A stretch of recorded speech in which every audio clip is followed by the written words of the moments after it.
Време е за дневникот во 20 часот. Добро вечер на почетокот на станите на денот.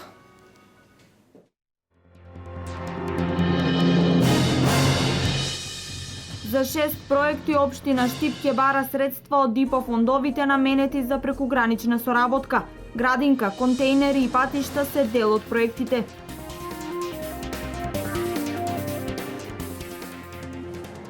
Кочани објави оглас за стипендирање на 20 редовни студенти од оваа општина. Штипскиот совет на млади ќе ги стипендира најдобрите матуранти од електромашинското училиште.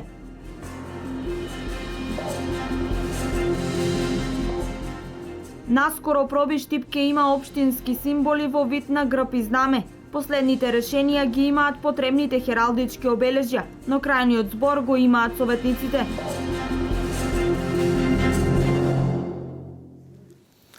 Специјалната обвинителка Катица Јанева ги заврши сите подготовки за почеток со работа.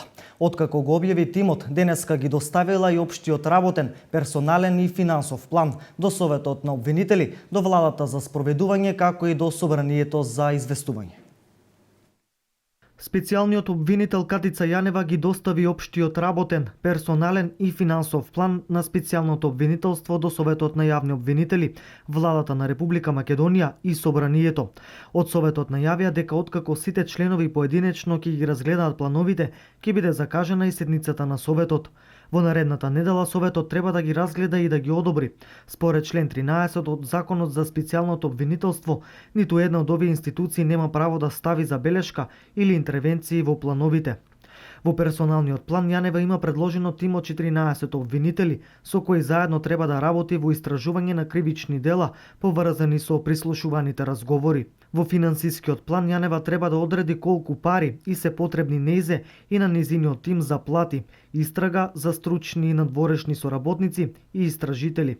Исто така и за трошоци за патување и истрага во странски земји, кои беа споменати во неколку аудиоснимки од објавените прислушувани разговори, бидејќи целата работа не може да се врши само од канцеларија. Јанева во рок од 18 месеци ќе треба да заврши со истрагите и да подигне обвиненија за голем број на кривични дела. Објавувањето лични податоци и фотографии на социјалните мрежи е ризик кој секој треба да го знае. Не се ретки случаите на злоупотреба на личните податоци објавени на Facebook. Дирекцијата за заштита на личните податоци одржа обука во Делчево. Социјалните мрежи, а најмногу Facebook и понатаму се местата каде што најмногу се злоупотребуваат личните податоци и тоа најзастапено е кај младите лица. Ова беше констатирано на обуката која во Делчево ја спроведе Дирекцијата за заштита на личните податоци. Целна група беше невладиниот сектор, поточно младинските општински центри, а главна цел нивно повразување и едукација за работата на дирекцијата, надлежностите и се она што го опфаќа Законот за заштита на личните податоци. Дефинитивно тоа се социјалните мрежи. Facebook, Twitter, Instagram, како така попознати кај нас, меѓутоа дефинитивно Facebook е една од главните мрежи каде што најмногу се злоупотребуваат личните податоци и најмногу представки до дирекцијата има дојдено баш за оваа мрежа. Апелот од дирекцијата кон младите беше внимателност при објавувањето на своите лични податоци на социјалните мрежи, а тука спаѓаат и фотографиите.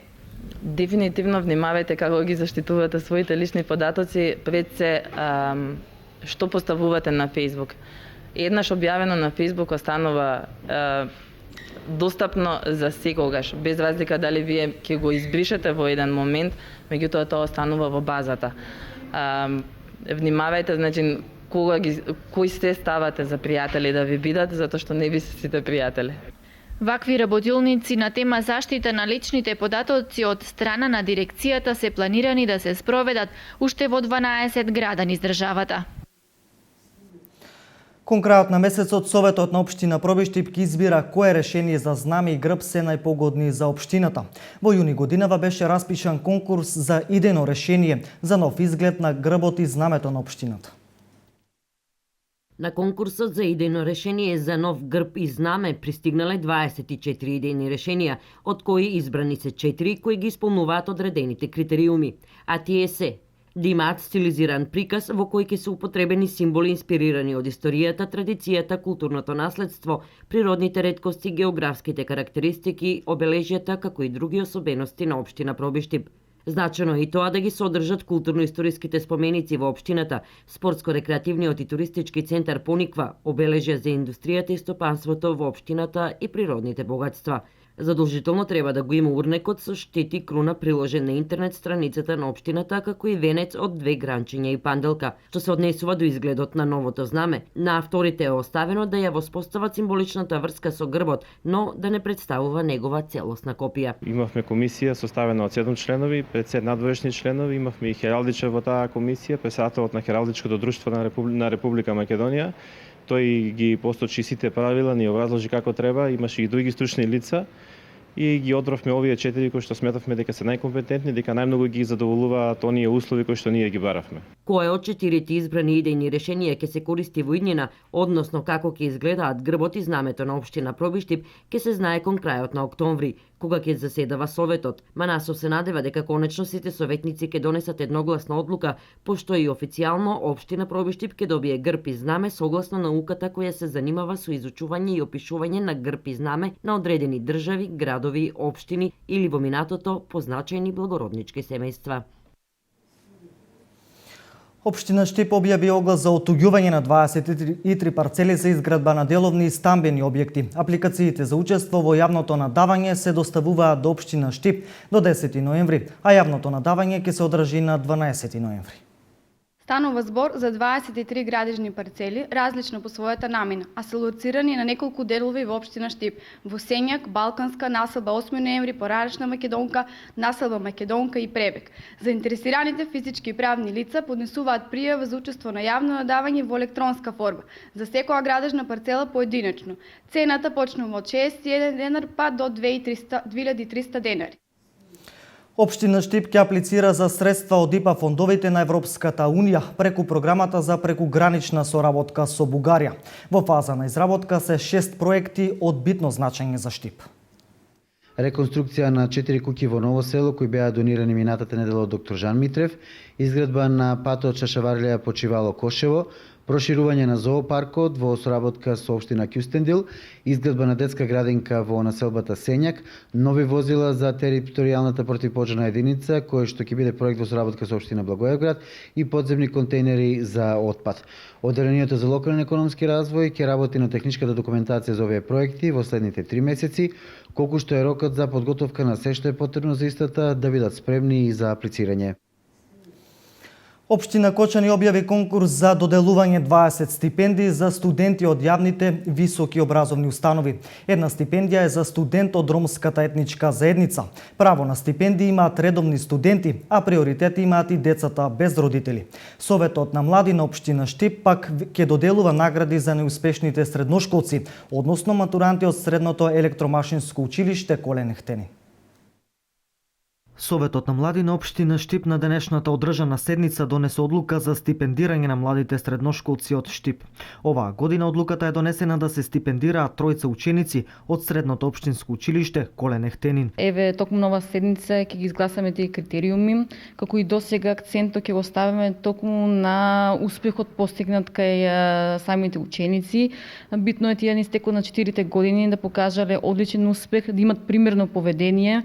Воедно ќе се земе во предвид и наградите кои што тие ги освоиле на локално и на државно ниво, како и све општественото учество. Значи ќе биде битно и тие да учествувале на некои семинари и конференции, како и учеството во самиот совет на млади.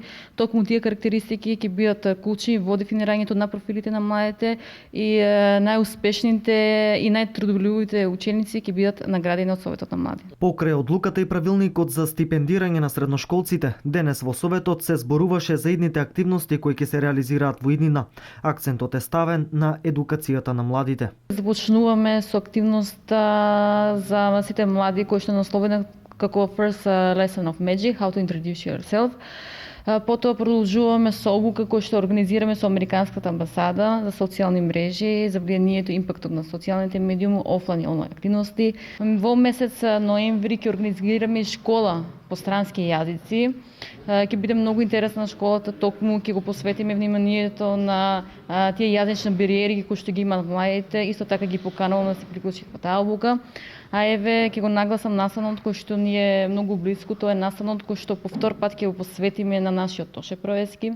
Советот на млади во својата програма досега има реализирано различни активности, обуки и работилници, семинари, спортски активности, хуманитарни мисии, како и културно-забавни активности. Денес во Националната установа библиотека Гоце Делчев се одржа општински надпревар млади библиотекари. Победникот ќе се надпреварува на републичкиот надпревар за млади библиотекари. Денес во просториите на Националната установа Универзитетска библиотека Гоце Делчев се одржа традиционалниот општински надпревар млади библиотекари. На овој надпревар учествуваат ученици од 8 и 9 одделение од сите општински училишта во градот, односно имаме 12 надпреварувачи кои се надпреваруваат на тема млади библиотекари. Овој надпревар секоја година го организира Друштвото на библиотекари на Македонија и 16 пат поред. Учествуваат сите општински основни училишта во Штип и Карбинци. Па околу една недела. Заедно со вашата наставничка по македонски или? Па да. Од кој училиште? Димитар Влахов. Прв пат ли учествувате на овој надпревар? Да. Колку време се подготвувате? Па една недела и повеќе. Од кој училиште? Од Ванче Преќа. Трето место на надпреварот освои Давид Динев од основното училиште Гоце Делчев. Второ место Теодора Георгиева од основното училиште Тошо Арсов и прво место Елена Рибарска од основното училиште Славијко Арсов под менторство на Даниела Иванова. Првонаградената Рибарска се стекна со право на учество на републичкиот надпревар на млади библиотекари 2015 година. Наградените добија книги, USB и дипломи. Богата понуда на сезонски плодови има на зелените пазари на истокот. Најбарен е зеленчукот за зимница, а од овошје обилна е понудата на грозје и круши. Следи пазарниот извештај од пазарот во Штип. Приврашуваат последните подготовки за зимница. Дождот и ветрот не ги спречи штипјани да излезат на градскиот пазар, да ги купат сезонските зеленчуци и ја подготват туршијата за взима. Пазарџиите задоволни од поварувачката. Да, многу краставички, карфиолче, джинка неко повеќе зема тоа. При крај се горе доле. Толку веќе. Оше еден пазар ако има да земат и толку. Нема повеќе. Пипер слабо земат. За евар на зима. Тоа е. За туршија уште малку да доземат и тоа е. 100 денари кило брокула, 70 денари карфиола, 20 денари зелката, 10 денари модар, 100 денари свит патато или блак компир, 30 денари домашен патлиџан. Па прилично денеска е добар пазаро, пиперо 30 денари, така. Се е тоа за туршија денеска е актуелно и мислам дека е више крајно време да се направат туршијата и да се зема. Купувачите задоволни од цените и од производите. Патлиџани, краставички, сега пиперки ќе земеме и завршуваме со зимницата, да и готово. 30 динара патлиџаните ги земаме, 30 краставичките, сега пиперки да видиме колку ќе има, не е скап претерно, да. Патлиџан, пипер, краставички, моркове, карфиол и тие работи се стават за туршија, нели? При крај, да. Неизоставен дел беше и сезонското овошје, за кое имаше и голема побарувачка. Цените на овошјето, значи крушата е 70, лимоно е 80, бананата 55, јаболкото ни е по 30. Сите сорти, се што имаме по 30. Да, тоа е стандард веќе бананата и лимоно, а сезонското да. И крушата и јаболкото. Вечерва во Дом на млади за прв пат во Штип ќе гостува македонскиот и светски познат джез уметник Владимир Четкар. На неговиот вечерашен перформанс во Штип ќе го придружуваат Ѓоле Максимовски бас, Виктор Филиповски тапани, Александар Златевски труба, Филип Стевановски тромбон и Борислав Веселинов тенор саксофон. Штипските љубители на джез вечерва во Дом на млади, освен по старите дела на Четкар, ќе можат да слушнат и песни од неговиот нов албум.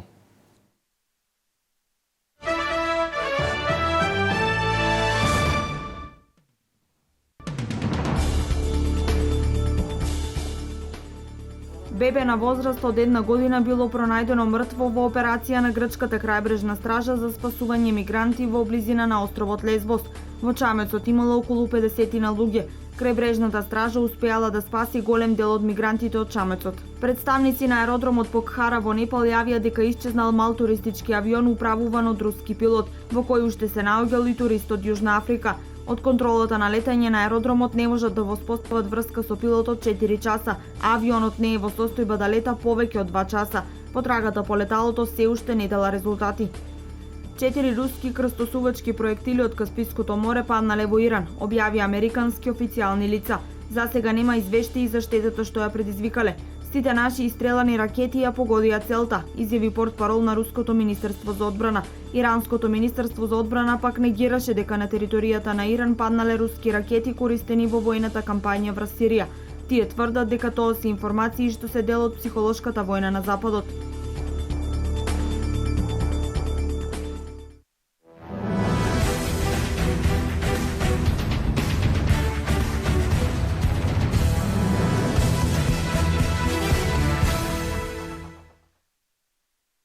Вонредно изборно собрание е закажано за 13 октомври на боречкиот клуб Балканец од Штип, откако во јавноста излезе соопштение дека Добре Маринковски е новиот претседател на боречкиот клуб. Иницијативниот одбор на боречкиот клуб Балканец ќе има за цел да избере ново раководство. На дневниот ред исто така ќе се донесе и програма за работа и финансирање на Балканец, како и материјално-технички услови за работа на боречкиот клуб. Управниот одбор ги повикува сите членови на боречкиот клуб Балканец да присуствуваат на ова вонредно собрание.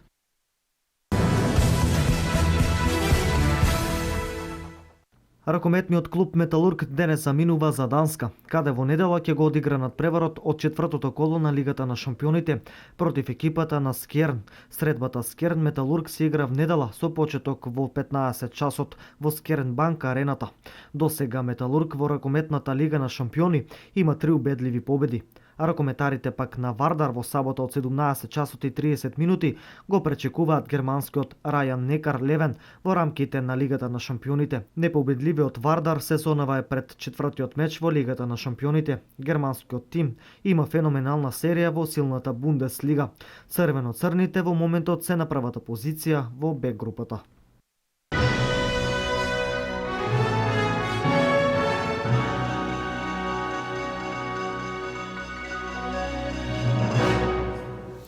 Ова е се во Дневникот. Екипата на Канал Плюс ви посакува убав викенд.